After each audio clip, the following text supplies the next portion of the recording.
বুঝতে পেরেছি।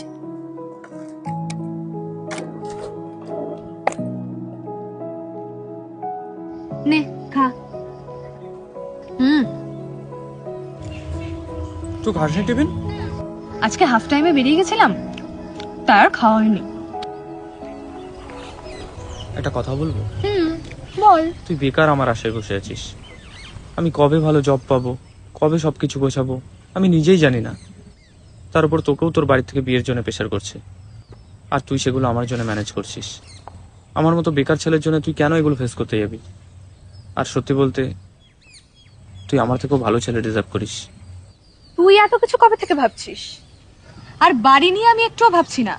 তুই ভালো কিছু করলে আমি ঠিক বাড়িতে ম্যানেজ আরে করব। সেটাই তো, ভালো কিছু করতে পারলে তো তুই ম্যানেজ করবি। আমি আদেও কিছু করতে পারবো কি পারবো না আমার নিজের উপরেই কোনো বিশ্বাস নেই।